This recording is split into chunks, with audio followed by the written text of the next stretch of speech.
Assalamualaikum warahmatullahi wabarakatuh.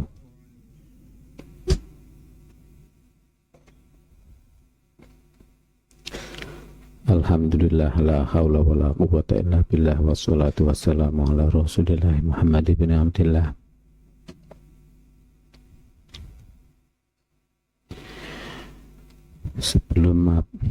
Sebelumnya ada satu yang penting, ya, yaitu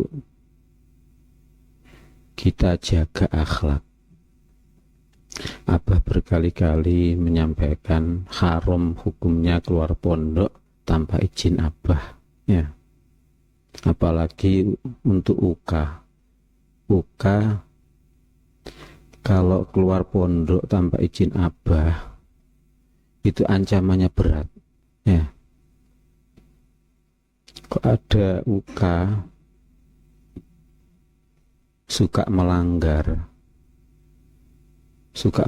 maka nanti jadinya cinta dunia, itu pasti. Jadinya cinta dunia, terus jadinya apa? Terhina, ya toh ya.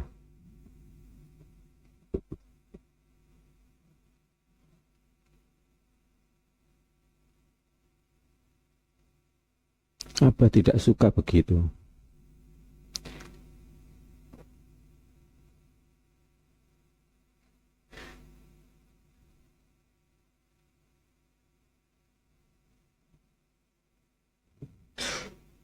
Kalau ada orang sudah anak-anak mondok, kemudian ada saudaranya meninggal, abah melarang untuk menjenguk.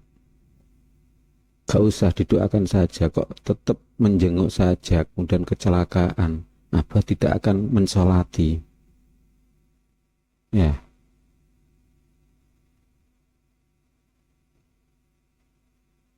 Itu loh bahayanya.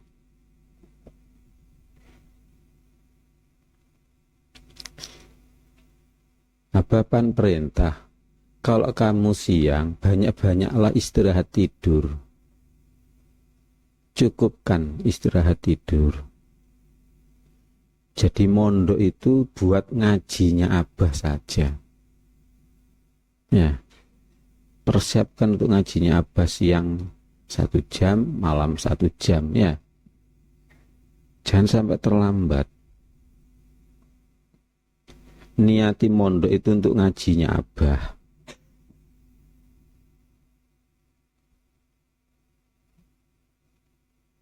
Ya memang niatnya mondok untuk ngaji abah.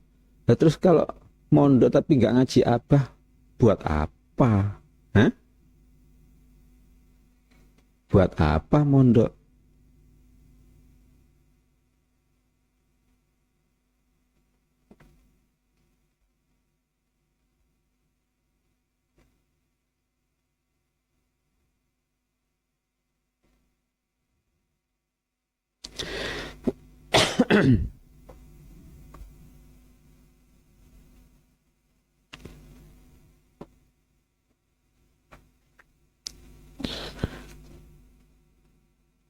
Terus niatnya mondok apa? Kalau ngajinya abah tidak di apa? Tidak difokuskan, tidak diniati, tidak disungguh-sungguhi, ya.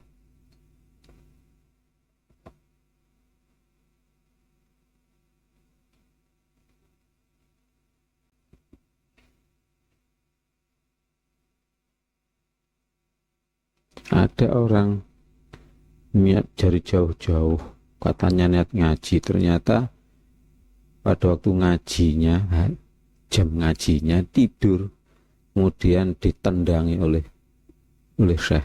Sawapa tos tos tos tos. Itu lebih baik daripada kamu tidur, ya.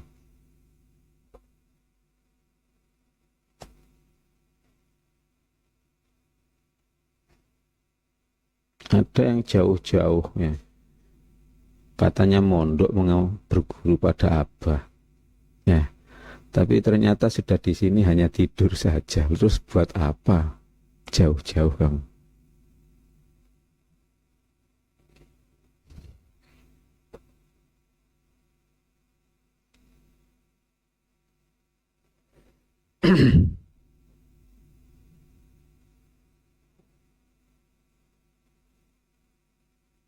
Persiapkan. Yang diperintah oleh Allah itu wa'iddu mastata'tum. Wa'iddu lahu mastata'tum. Persiapkan untuk itu semampu kalian.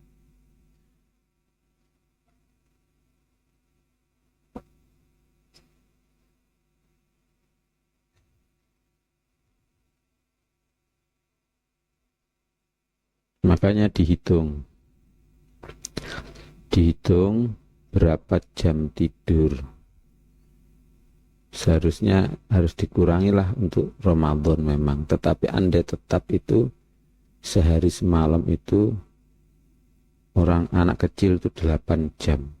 Tapi kalau sudah agak dewasa itu 6 jam. Kalau malamnya itu dimulai jam 9 atau setengah 9 sudah tidur, itu bagus sudah. Setengah 9 sudah tidur, atau jam 9 tidur, bangun jam 2.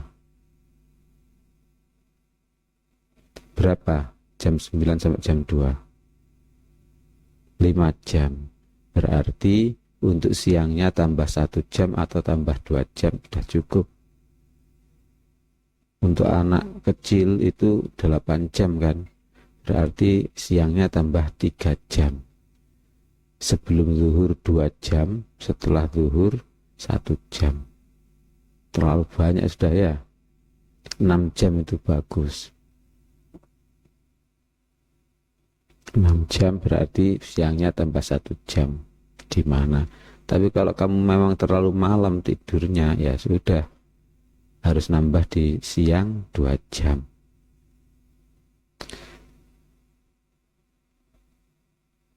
Tapi kalau Nabi tidak begitu. Nabi itu tidur sebentar bangun. Sehingga apa? Ya belum sempat tidurlah hatinya.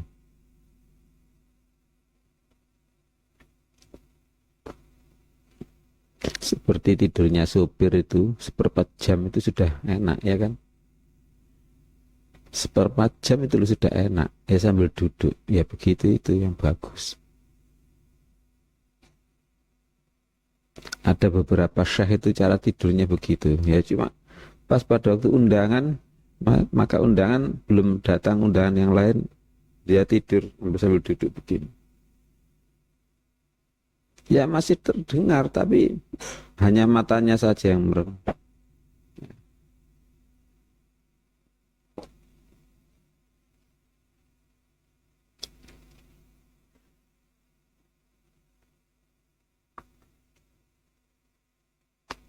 Katanya kemarin ditanya Abah, perlu ndak belajar Al-Quran ini? Perlu. Penting ndak? Sangat penting. Nah, tapi kok kenyataannya ndak mementingkan, eh?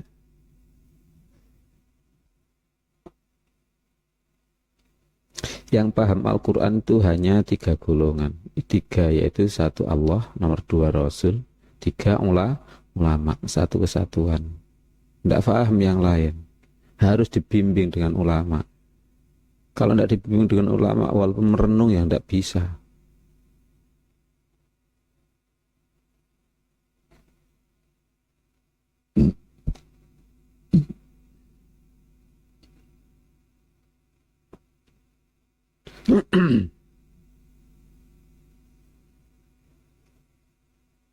Sudah dikasih apa? Lembaran qasidah ilmu yang judulnya Alif Lam Mim. Belum. Nah, itu diedar noron. Edarkan dulu. Yang penting edarkan tugas kamu. Ya. Berapa UK ini, berapa kosma ini. Ya. Yang ada cuma sekian ya sudah kasih. Itu yang Alif Lam Mim itu istilahnya banyak contoh apa tafsir amali.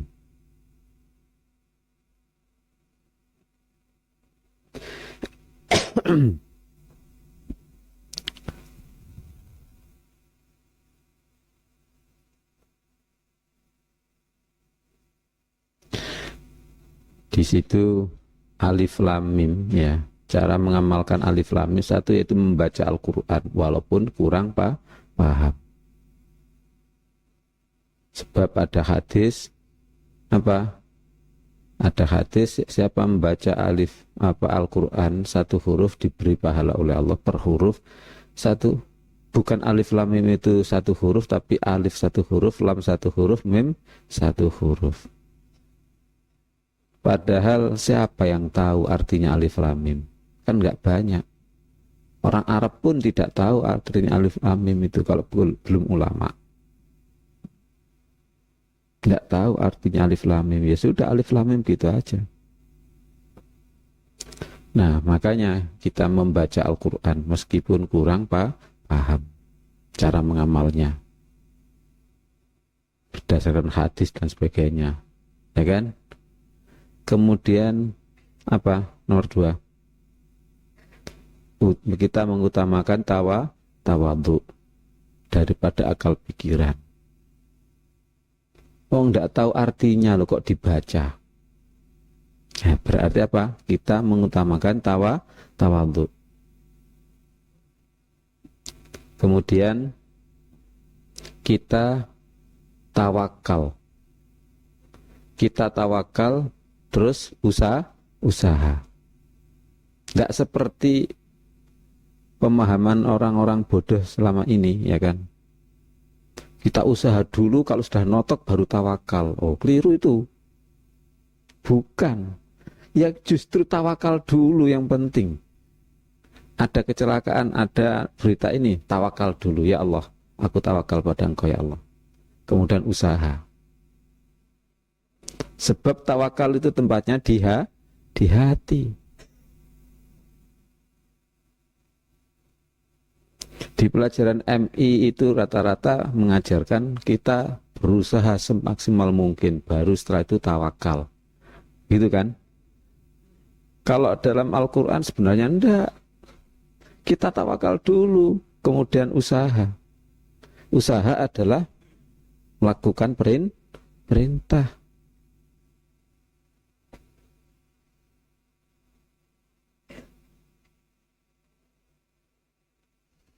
Nah itu, kemudian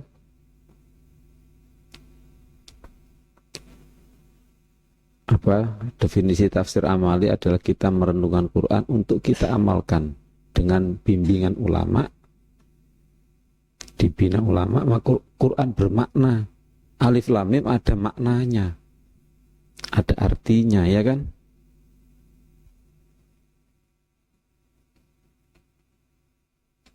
Terus diantaranya mengamalkan alif lam mim adalah kita belajar bahasa Arab. Ya baca tulisnya, ya terjemahnya, ilmu shorof, nahwu. Kenapa? Sebab alif lam mim adalah sindiran.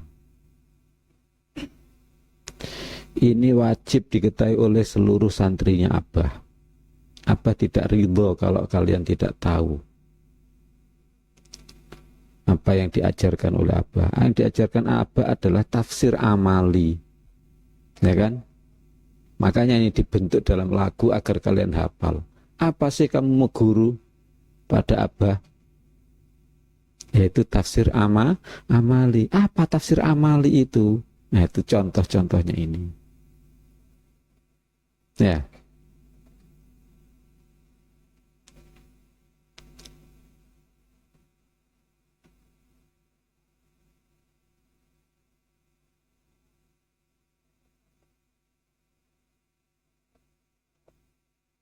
Apa ini mengkader?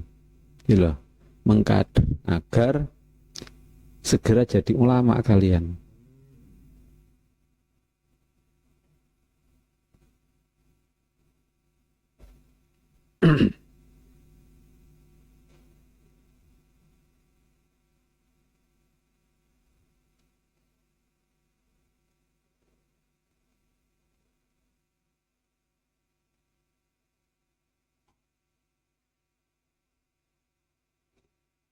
Segera jadi penggantinya nabi, mimpin umat dengan Al-Quran.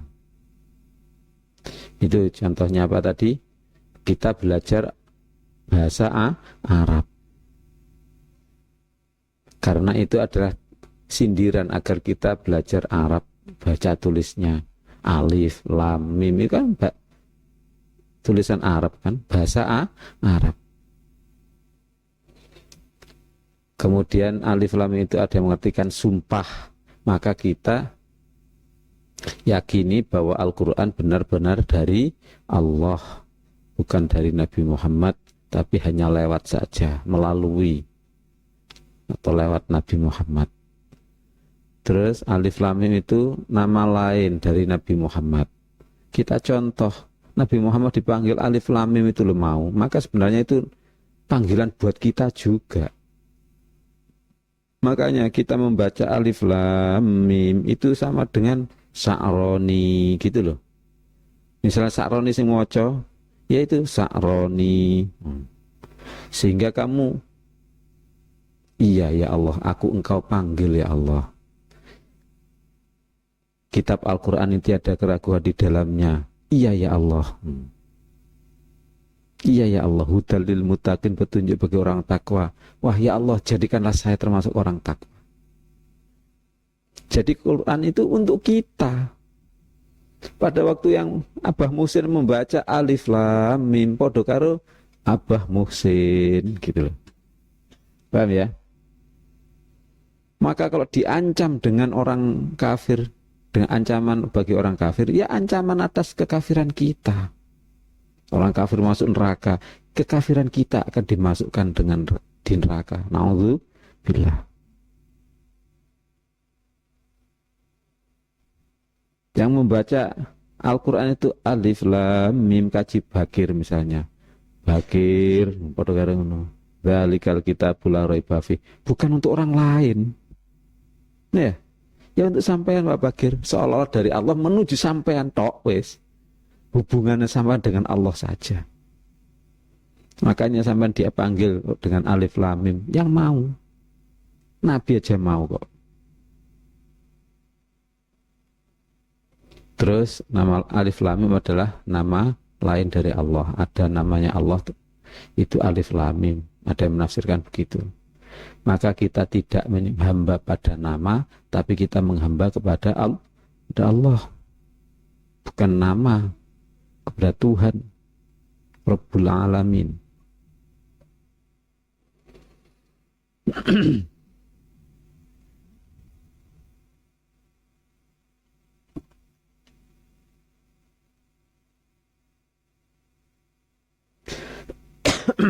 Halaman berapa?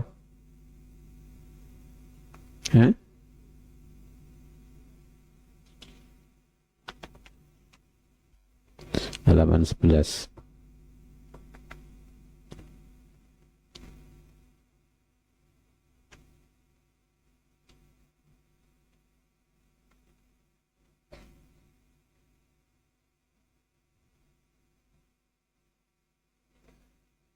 A'udzu billahi minasyaitonir rajim. Bismillahirrahmanirrahim. Tsumma qasat qulubukum min ba'di dzalika fahiya kal hijarati aw ashaddu qaswah wa inna minal hijarati lama yatafajjaru minhul anhar wa inna minha lama yashaqqaqu fayakhruju minhul ma' wa inna minha lama yahbitu min khasyatillah wa ma Allahu bighafilin 'amma ta'malun. Suma kemudian kosat menjadi keras.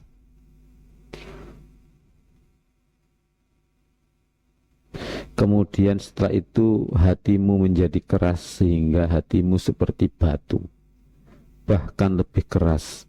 Padahal dari batu-batu itu pasti ada sungai-sungai yang airnya memancar daripadanya. Ada pula yang terbelah lalu keluarlah mata air daripadanya, dan ada pula yang meluncur jatuh karena takut kepada Allah, dan Allah tidaklah lengah terhadap apa yang kalian kerjakan. Semua kemudian kosat keras qulubukum, hati-hati kalian, mimba antidzalika, dari setelah itu. Kita hindari menjadi kerasnya hati kita. Kerasnya hati kita.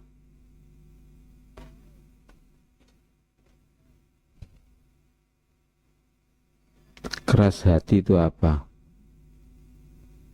Apa? Keras hati itu yaitu tidak mau menerima petunjuk dari Allah.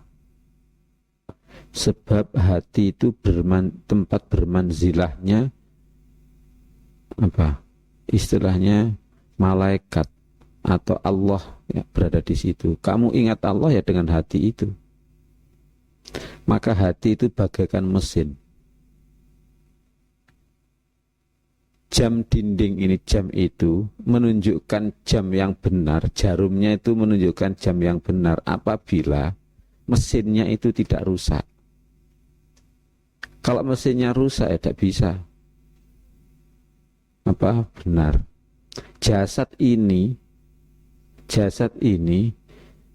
kalau hatinya rusak, ya jasadnya akan berbuat yang salah, pasti itu sudah.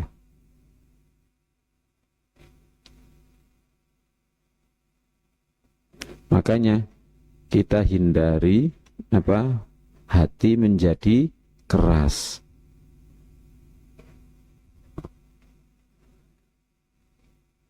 Kerasnya hati itu melebihi batu, ya, seperti batu. Jangan sampai seperti batu. Batu itu apa sih? Ya keras kan? Ha? Makanya kalau ingat batu, itu kita bermohon pada Allah agar hati kita tidak menjadi seperti batu. Kalau batu atau seperti lebih keras, lebih kerasnya. Wa inna minal hajarati, dan sungguh dari batu itu lama sungguh ada yang yatafajjaru memancar minhu darinya al-anharu sungai-sungai. Jadi kalau batu, sekeras-kerasnya batu, ada yang memancar apa? Menjadi sungai. Kamu tahu Bengawan Solo? Bengawan Solo itu mata airnya di mana? Sumbernya di mana? Di Gunung Seribu. Di mana Gunung Seribu itu? Ya daerah Jawa Tengah sana, ya Solo sana ya. Kamu nggak hafal tau lagunya Gesang itu? Bengawan Solo, riwayatmu ini sedari dulu kalbu menjadi perhatian insani. Mata airmu dari Solo terkurung Gunung Seribu. Air mengalir sampai jauh, akhirnya ke laut. Bengawan Solo ya, itu mata airnya terkurung Gunung Seribu. Jadi justru dari pegunungan batu kan. Loh, pegunungan lo bisa menjadi mata air, ya kan? Sungai Berantas itu di mana? Pegunungan juga kan asalnya, ya. Mata airnya. Kalau batu bisa apa? Mengeluarkan ilmu, yaitu air. Nah, kalau hati,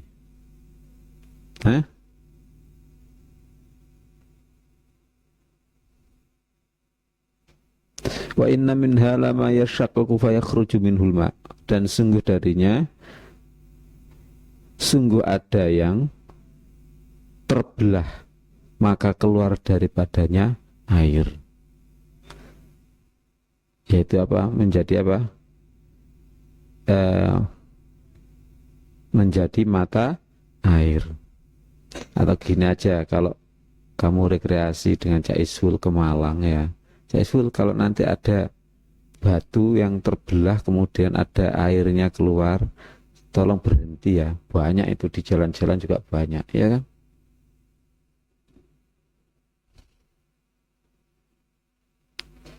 Jadi di jalan saja banyak itu apa air, walaupun kericik-kericik apa itu yang keluar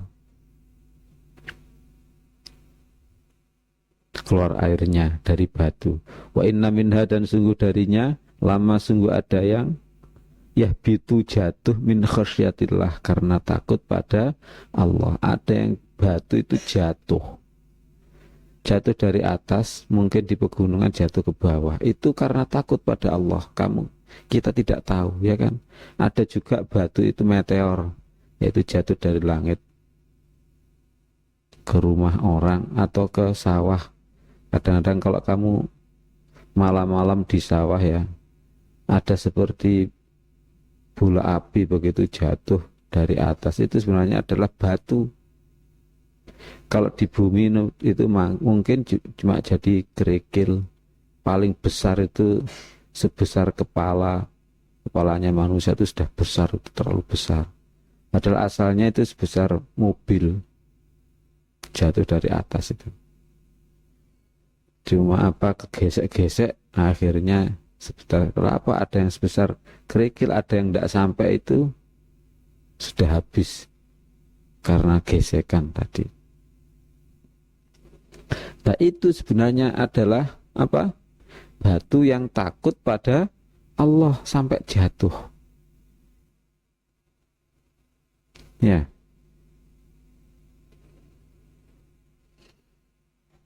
Maka kadang-kadang kita melihat batu itu kita malu pada Allah melalui batu saja lah. Ya batu aja ada yang takut pada Allah, kok kita tidak takut pada Allah. Jarene awake dhewe iki wong Islam, umat Nabi Muhammad, tapi kok dengan batu saja kalah. Nah, batu itu ada yang meluncur jatuh karena takut pada Allah.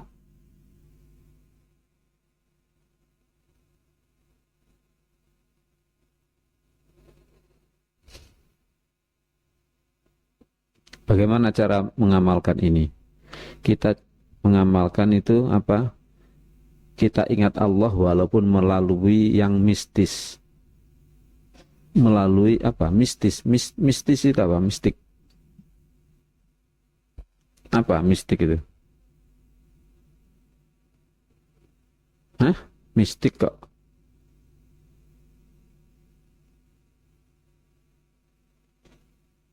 Ya yang mistik itu aja. Nanti dicari ya di kamus itu apa. Ya sudah, walaupun melalui puisi, melalui mistik, melalui lagu, melalui apa saja, pokoknya kita mengagungkan Allah.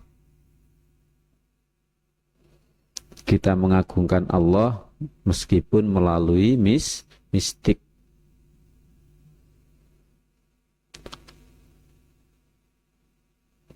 Dulu ada disuruh kholwat oleh gurunya. Setiap melihat di gunung itu ya batu itu yang banyak ya. Setiap melihat setitik batu itu dia ingat Allah, bahwa batu itu setitik itu adalah mengagungkan Allah, bertasbih pada Allah. Maka dilihat saja batu itu. Untungnya pada waktu itu apa? Terkendali. Andai manusia-manusia yang lain tahu, mungkin akan menganggap orang itu gila, ya kan? Orang itu stres. Kenapa? Ndelok watu kok gak hafal-hafal, ya. Lihat batu saja kok gak hafal-hafal. Jadi walaupun malam gitu ya, sudah berdiri melihat batu saja. Ternyata betul, batu-batu itu langsung keluar air. Tembok dilihat keluar air untuk pakai wudhu. Jadi dia nggak usah keluar dari apa? Dari ruangannya itu, cukup di tembok itu sudah keluar airnya untuk wudhu. Ya, keluar airnya untuk wudhu. Ya maksud mulane Kholwat tuh enak konsen. Rugi gak malu kholwat. Tapi juga begitu, mungkin orang biasa akan menganggap gila, ya kan? Walaupun kita dianggap gila, tapi kalau gila pada Allah tidak apa-apa.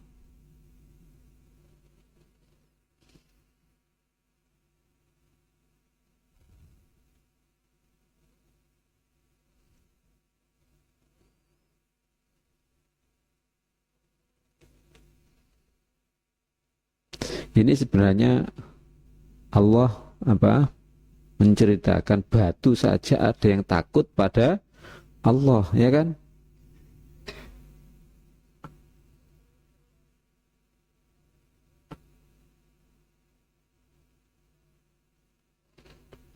Pokoknya jangan gila dunia. Kalau gila dunia kamu stres betulan kamu, ya. Mikir anaknya, mikir istrinya, ya stres betulan, ya. Wa mallahu bighafilin amma ta'malun, dan tidaklah Allah lupa atas apa yang kalian amalkan. Jadi tidak dilupakan sedikit pun. Terus ditambah-tambah amal solehnya. Kalau soleh, kalau baik, kalau jelek juga begitu. Jadi kalau amal itu akan dicatat di lauh mahfuz dan tidak dilupakan, tidak dihapus. Lauh itu artinya tempat yang sangat luas, mahfuz artinya terjaga. Terus terjaga. Orang pernah zikir, mengajak zikir dengan batu, misalnya batu dilihat, setitik batu diajak mengagungkan Allah, ya. Itu akan menjadi catatan. Dan batu yang diajak zikir tadi itu masuk surga juga. Jadi batu saja ada yang masuk surga. Di dalam surga apa batu itu? Nanti akan menjadi batu hiasan di surga. Batu hiasan di surga jauh lebih mahal daripada emas. Ya, walaupun satu truk emas dunia ini dibanding dengan satu kerikil batu surga masih mahal kerikil batu surga. Tapi batu juga ada yang masuk neraka, yaitu menjadi menjadi bahan bakarnya neraka.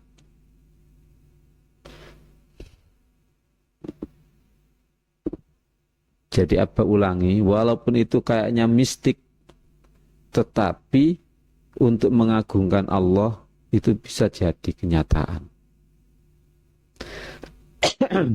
Suatu ketika Rasulullah itu datang ke rumahnya anaknya, yaitu Siti Fatimah.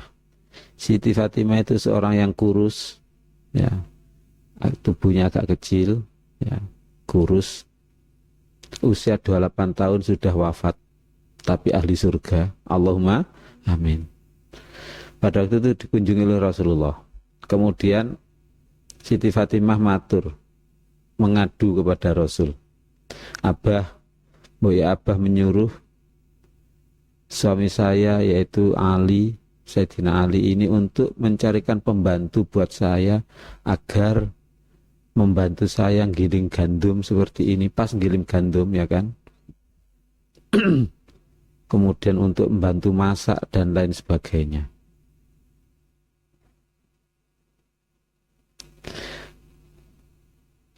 Ya, Siti Fatimah itu putri Rasulullah, tapi dinikahi oleh Sayyidina Ali itu bukan orang kaya, ya. Rasulullah tidak mencari menantu karena kayanya, tidak karena kayanya. Banyak cerita-cerita kesederhanaan Siti Fatimah, ya, dan Sayyidina Ali. Umpama kaya gitu ya bisa saja, ya bisa saja, tapi Allah menentukan begitu dan diterima oleh Sayyidina Ali. Maka setelah diadui oleh anaknya begitu, gilingan gandum tadi dipegang oleh Rasulullah. Rasulullah tidak menjawab apa dengan omongan, tapi menjawab dengan perbuatan. Ya sudah, saya bantu, begitu maunya Rasulullah. Ternyata gilingan gandum belum disentuh oleh tangan yang mulia Rasulullah, baru disentuh saja sudah berkata kepada Rasulullah, ya Rasul, biarkan saya tak berputar sendiri giling gandum, ya kan? Batu tadi langsung berputar sendiri, tuh dua, semangat sekali. Nah, ya Rasul, andai engkau mau mendoakan saya agar saya jadi batunya surga, bukan batu bahan bakarnya neraka, maka saya mau terus engkau suruh seperti ini terus berputar. Loh, ini bukan omong kosong ini. Nggak ada kata mistik yang bohong. Nggak ada kata mistik yang bohong untuk urusan Rasul. Jangankan Rasul, ulama saja nggak bohong kok. Ya kan? Kenyataan.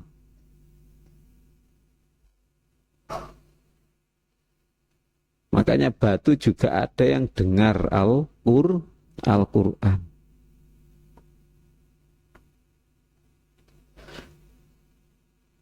Kalau orang kafir tidak percaya mistik-mistik itu, tapi juga tidak bisa memungkiri mereka, nyatanya ada. Nyata ada, kenyataan. Mau dipungkiri bagaimana? Ada benda mati disuruh bergerak itu mau. Terus gimana kenyataannya? Iya tuh ya? Ada kunci itu terus bergerak-gerak sendiri, ya. Itu bagaimana tidak percaya? Nyatanya ada.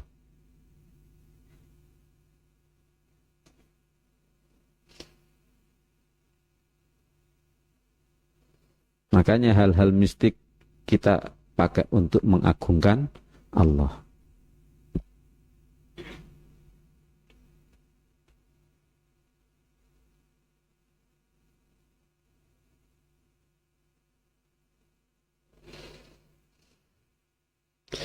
أفتطمعون أن يؤمنوا لكم وقد كان فريق منهم يسمعون كلام الله ثم يحرفونه من بعد ما عقلوه وهم يعلمون وإذا لقوا الذين آمنوا قالوا آمنا وإذا خلا بعضهم إلى بعض قالوا أتحدثونهم بما فتح الله عليكم ليحاجوكم به عند ربكم afala ta'qilun.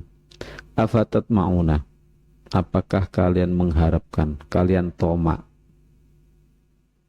Maka apakah kalian, hai kaum muslimin, sangat mengharapkan mereka akan percaya kepadamu, sedangkan segolongan dari mereka mendengar firman Allah lalu mereka mengubahnya setelah memahaminya, padahal mereka mengetahui. Afatatma'una, apakah kalian sangat tomak, sangat mengharapkan, ayyuminu, bahwa mereka beriman, lakum, pada kalian, waqad kana, dan sungguh ada, farikun, sebagai segolongan, minhum, dari mereka, yasma'una, mereka mendengar kalam Allahi, firman Allah, summa yuharrifunahu, lalu mereka mengubahnya. Kalau huruf itu ya huruf, kalau yuharrifu, harrafa yuharrifu, menghuruf, maksudnya merubah hurufnya. Mimba dimaquluhu, dari sudah apa yang mereka akal-akal dulu, wahum ya'lamun, dan mereka mengetahui.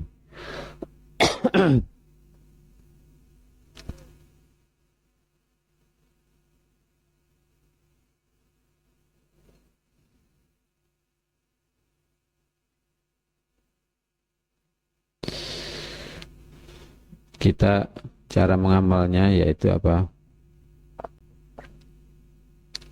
kita melaksanakan dakwah dengan tidak terlalu berharap mereka iman.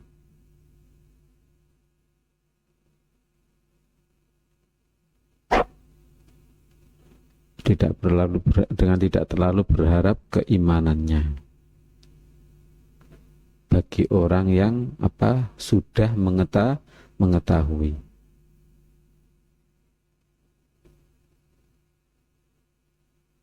Jadi, atau nomor 2, dakwah kita adalah bagi orang yang tidak tahu.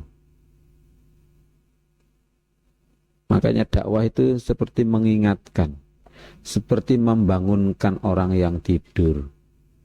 Kalau dia itu tidur dibangunkan,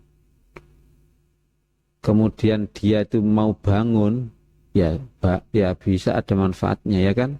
Tapi kalau dia itu tidak tidur, cuma pura-pura tidur, ya, pura-pura tidur, maka walaupun kamu bangunkan, ya nggak usah terlalu berharap kamu, ya sudah, diingatkan 2 kali, dibangunkan 2 kali, kalau sudah ya sudah, berarti dia tidak bangun memang, ya. Makanya dakwah kita itu ada batasnya, yaitu sebatas mengingatkan.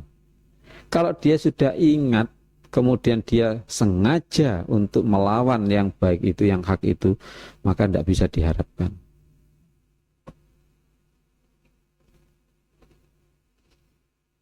Jadi tadi dakwah itu sekedar mengingatkan dengan hari akhir, mengingatkan dengan kekuasaan Allah. Meskipun Abah dengan santrinya Abah juga begitu, paling banter mengingatkan.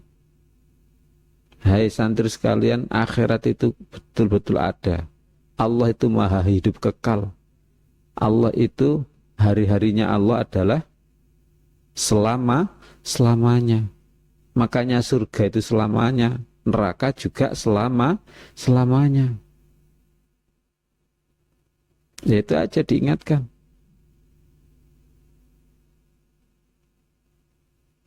Atau yang ketiga, yaitu kita tidak tomak atas keimanan orang lain. Yang penting kita laksanakan kewajiban. Kalau terlalu tomak itu menjadi nafsu, ya kan? Kalau terlalu tomak menjadi nafsu. Makanya yang penting kita laksanakan kewajiban.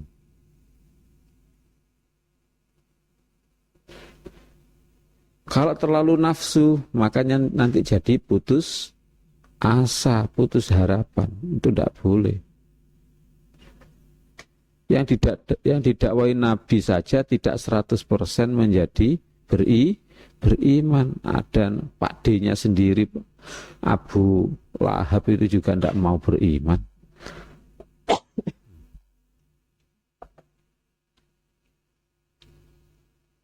Kemudian kita menghindari merubah-rubah setelah mengetahui.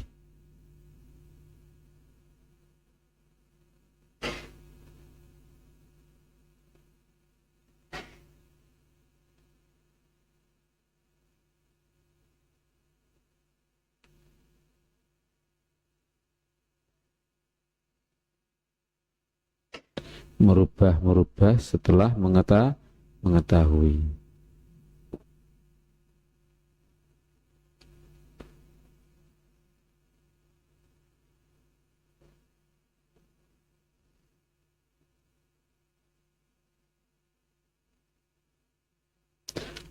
Sudah tahu kok dirubah-rubah, diakal-akal, itu dosa itu.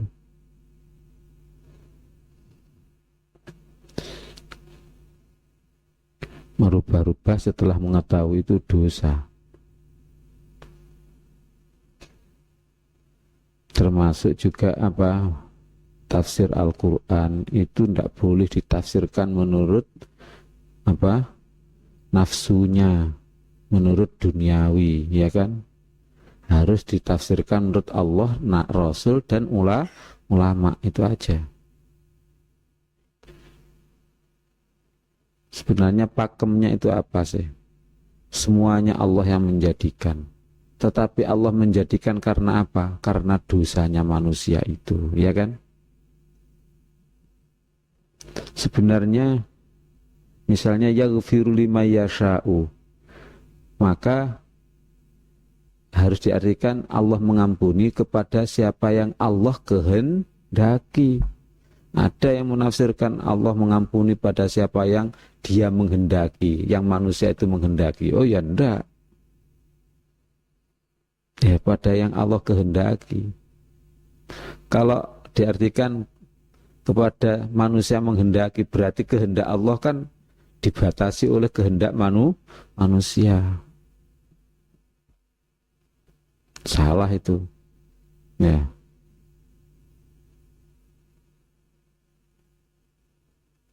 Ya Allah yang menghendaki. Apa maksudnya kok Allah mengampuni pada siapa yang Allah kehendaki dan mengazab pada siapa yang Allah kehendaki? Artinya ampunan Allah itu sangat mahal harganya, ya kan? Demikian juga menghindari siksa Allah itu sangat mahal. Nggak ada tokonya. Makanya sangat inginlah untuk diampuni oleh Allah, sangat inginlah untuk tidak disiksa oleh Allah.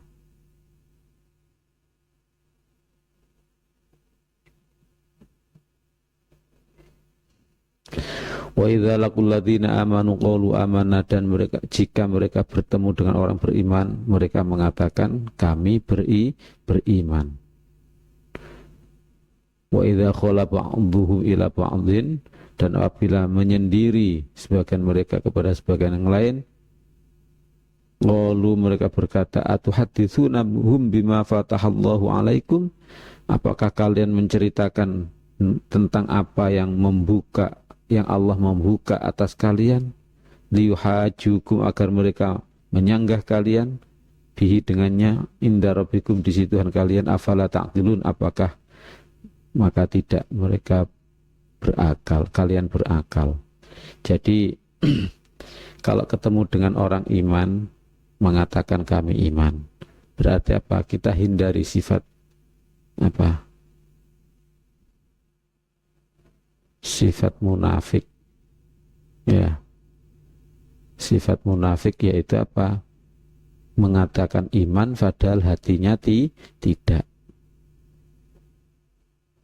Sebenarnya kalau mengatakan kami beriman, kalau benar-benar lahir batin itu bagus, ya kan?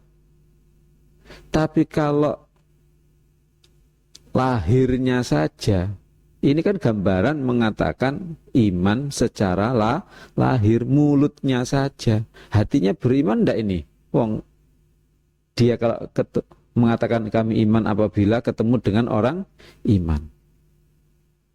Tidak kan? Makanya kita hindari mengatakan iman padahal hakikatnya tidak. Dengan cara apa? Tetap mengatakan kami iman, tapi hatinya juga ditata. Hatinya juga berusaha iman.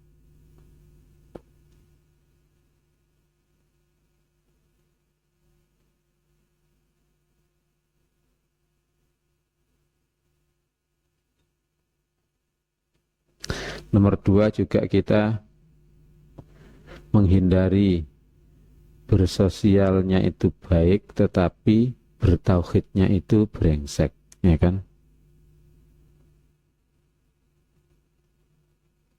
Kelihatannya baik bersosialnya, tapi sebenarnya juga karena tauhidnya jelek, maka ya brengsek juga bersosialnya, ya.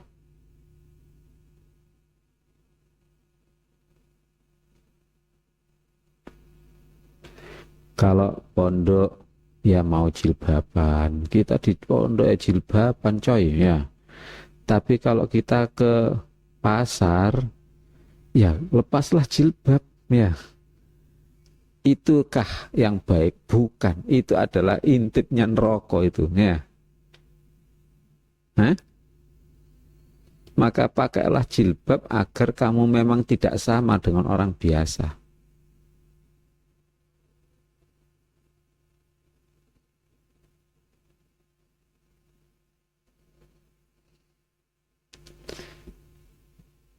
Kalau di pondok, ya baik sholat apa? Sholat tahajud juga. Tapi kalau sudah tidak di pondok, ya tidak sholat. Nah ini. Padahal dia sudah tahu, ya kan? Naudzu billah min dzalik. Mudah-mudahan manfaat ya. Mudah-mudahan manfaat. Minimal kan kita pernah membaca Al-Quran, ya kan? Billahi taufiq wal hidayah. Assalamualaikum warahmatullahi wabarakatuh.